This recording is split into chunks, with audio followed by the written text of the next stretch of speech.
Haleluya, shalom. Bagaimana hari saudara pada hari ini? Saya percaya saudara dalam keadaan baik, dalam penyertaan Tuhan, perlindungan Tuhan senantiasa. Karena Dia Bapa yang baik, Tuhan Yesus, Tuhan yang sangat mengasihi kita, Dia sangat mencintai kita, dan Dia sangat peduli kepada kita. Saya percaya harimu akan menjadi hari yang sangat baik. Kita semalam sudah belajar tentang bagaimana mendapatkan berkat kita dengan menantikan Tuhan, berdiam diri dan menjadi tenang. Tapi pada hari ini kita mau belajar suatu kebenaran firman Tuhan yang mengatakan agar kita mengerjakan keselamatan kita. Mengerjakan keselamatan kita. Di dalam Filipi pasal yang kedua, ayat yang ke-12. Hai saudara-saudaraku yang kekasih, kamu senantiasa taat, karena itu tetaplah kerjakan keselamatanmu dengan takut dan gentar, bukan saja seperti waktu aku masih hadir, tetapi terlebih pula sekarang waktu aku tidak hadir. Bapak Ibu saudara-saudara yang terkasih, di sini kita belajar bagaimana reaksi kita dalam menghadapi situasi-situasi yang terjadi di sekitar kita. Kalau kemarin kita belajar tentang bagaimana berdiam diri, menjadi tenang dan menanti, tapi hari ini kita belajar suatu kebenaran firman Tuhan lagi yang mengajar kita untuk mengerjakan, bekerja, mengajarkan kita untuk bekerja. Jadi bukan hanya diam, tenang, menanti, tapi bekerja. Firman Tuhan katakan, kamu orang-orang yang sudah diselamatkan, senantiasa kerjakan keselamatanmu. Dengan kau mengerjakan keselamatanmu, maka engkau akan terima berkat-berkatmu. Dengan kau mengerjakan keselamatanmu, dengan kau melakukan sesuatu, maka itu menunjukkan sikap dan imanmu kepada Tuhan. Mungkin kadang-kadang ini membuat kita berpikir, jadi apa yang harus kulakukan? Menjadi diam tenang atau bekerja? Kita sudah belajar dengan cara menjadi diam dan tenang. Hari ini kita belajar juga dengan menjadi kerja. Bagaimana bekerja? Di dalam Markus pasal yang kedua, kalau saudara lihat mulai dari ayat 1 sampai ayat yang ke-5 dikatakan, kemudian sesudah lewat beberapa hari, waktu Yesus datang lagi ke Kapernaum, tersiarlah kabar bahwa Ia ada di rumah. Maka datanglah orang-orang berkerumun sehingga tidak ada lagi tempat, bahkan di muka pintu pun tidak. Sementara Ia memberitakan firman kepada mereka. Ada orang-orang datang membawa kepadanya seorang lumpuh, digotong oleh 4 orang. Tetapi mereka tidak dapat membawanya kepadanya karena orang banyak itu. Lalu mereka membuka atap yang di atasnya. Sesudah terbuka, mereka menurunkan tilam tempat orang lumpuh itu terbaring. Ketika Yesus melihat iman mereka, berkatalah Ia kepada orang lumpuh itu, "Hai anakku, dosamu sudah diampuni." Dan kemudian selanjutnya di ayat 12, dan orang itu pun bangun, segera mengangkat tempat tidurnya dan pergi keluar di hadapan orang-orang itu, sehingga mereka semua takjub lalu memuliakan Allah, katanya, yang begini belum pernah kita lihat. Kita melihat ada suatu mujizat yang Tuhan kerjakan pada waktu Yesus sedang berada di rumah. Orang-orang mendengar Dia ada di rumah, semuanya ingin mendengar dari Dia, semuanya ingin mendapatkan firman bagi Dia. Karena firman Tuhan itu menguatkan, firman itu menghibur, firman itu menyelamatkan kita Bapak Ibu. Itu sebabnya penting sekali mendengarkan firman Tuhan. Ketika engkau mendengar ada ibadah, usahakanlah dirimu untuk datang. Karena di dalam ibadah itu ada firman yang akan diberitakan. Dan ketika engkau mendengar firman itu, maka firman itu akan memberikan kekuatan kepadamu. Tetapi di sini tempat itu sudah menjadi sangat padat. Dan kemudian ada orang yang membawa orang sakit yang lumpuh, digotong dengan tandu. Dan mereka tidak bisa masuk karena orang sudah berjejal di muka pintu. Padat sekali Bapak Ibu.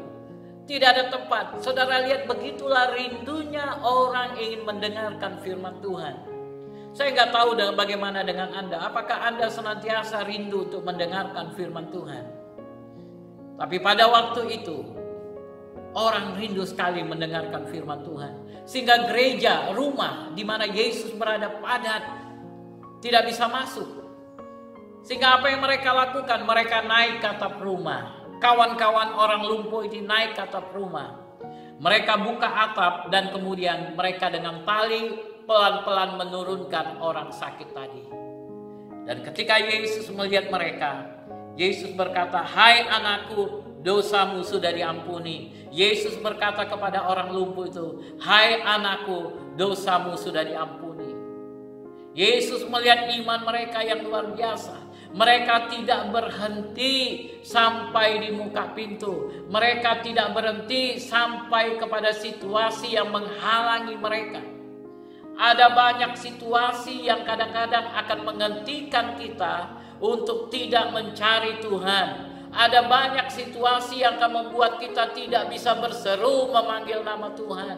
Ada banyak situasi yang akan berhenti menghentikan kita dari mendapatkan mujizat kita.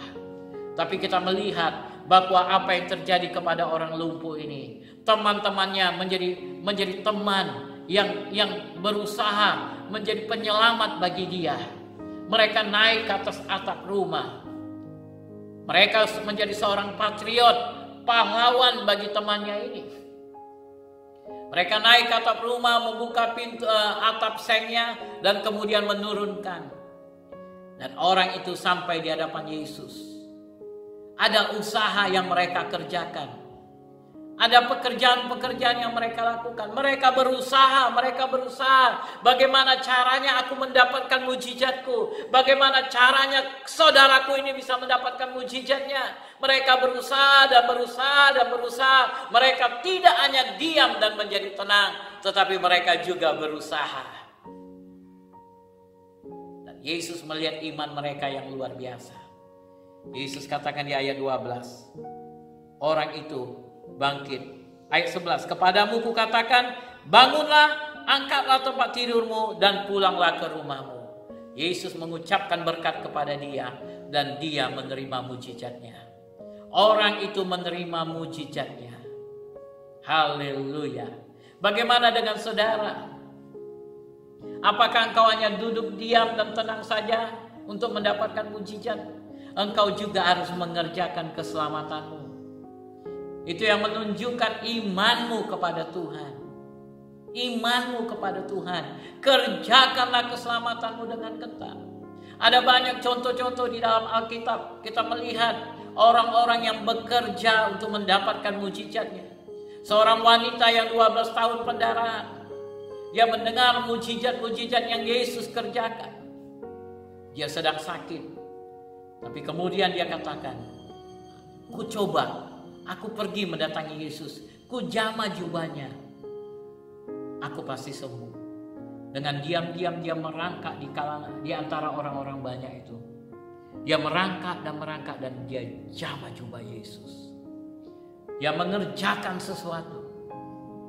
Ketika dia mengerjakan sesuatu, mujizat terjadi dalam hidupnya. Di dalam Lukas pasal 18 bicara tentang seorang janda yang sedang punya perkara di pengadilan. Dan dia minta seorang hakim untuk menolong dia. Setiap hari janda ini akan datang mengetuk pintu rumah hakim itu. Dan berkata, "Tuhan tolonglah, Tuhan tolonglah." Berkali-kali dia akan datang setiap hari mengetuk pintu rumah hakim itu. "Tuhan tolong, aku gak punya uang untuk bayar pengacara. Tuhan tolong, Tuhan tolong." Awalnya hakim ini menjadi marah. Tapi kemudian hakim ini berpikir, kalaulah wanita ini kutolong, mungkin dia gak akan merepotkan aku lagi. Dia tidak akan datang lagi ke rumahku dan mengetuk pintu. Aku akan menolong dia. Dan hakim itu menolong dia. Tapi kita melihat, kalau wanita ini hanya berdiam diri dan tidak melakukan sesuatu, apakah dia akan dapat pertolongannya? Dia mengusahakan mujizatnya. Setiap hari dia datang mengetuk pintu rumah hakim itu dan berkata, Tuhan tolong, Tuhan tolong, Tuhan tolong. Engkau juga harus senantiasa mengerjakan keselamatanmu. Senantiasa mencari cara untuk mendapatkan mujizatmu. Datangi hakim yang agung itu. Minta dia membela perkaramu. Maka lihatlah dia akan membela perkaramu. Orang-orang yang mencari Tuhan pasti akan menemukan dia. Karena dia berfirman, carilah maka kamu akan menemukan. Ketika engkau berusaha mencari dia dengan sungguh-sungguh, engkau hadir di dalam ibadah-ibadah, engkau rajin mencari wajah Tuhan dengan berdoa dan membaca firman Tuhan, engkau melakukan apa yang Tuhan perintahkan, engkau kerjakan keselamatanmu, maka mujizatmu akan terjadi kepadamu. Haleluya. Selanjutnya engkau bertanya, jadi pendeta mana yang benar? Berdiam diri atau bekerja? Berdoa dan bekerja. Berdiam diri juga penting, bekerja juga penting. Ada saatnya di mana engkau berdiam diri dan menaikkan doa-doamu kepada Tuhan, menanti-nantikan Tuhan. Tetapi ada waktunya engkau kerjakan keselamatan. Berdoa dan bekerja harus berjalan beriringan. Iman harus disertai dengan perbuatan. Maka engkau akan lihat mujizat demi mujizat terjadi dalam hidupmu. Oleh sebab itu, tetap semangat. Kiranya Tuhan memberkati saudara. Mari kita berdoa. Bapa yang baik, aku berdoa untuk setiap anak-anakmu yang sudah mendengarkan firman-Mu. Dimanapun mereka berada pada hari ini, biarkan mereka mendapatkan mujizat mereka. Biarkan mereka mendapatkan kekuatan mereka. Urapan yang baru senantiasa bersama dengan mereka. Pada esok hari ketika kami berjumpa di dalam rumah Tuhan, kami akan mendapati mereka dalam keadaan penuh sukacita, diberkati Tuhan. Terpuji termulia nama-Mu Bapa. Di dalam nama Yesus kami berdoa. Amin. Amin. Amin. Kiranya Tuhan memberkati saudara. Stay safe and know Jesus love you. Shalom.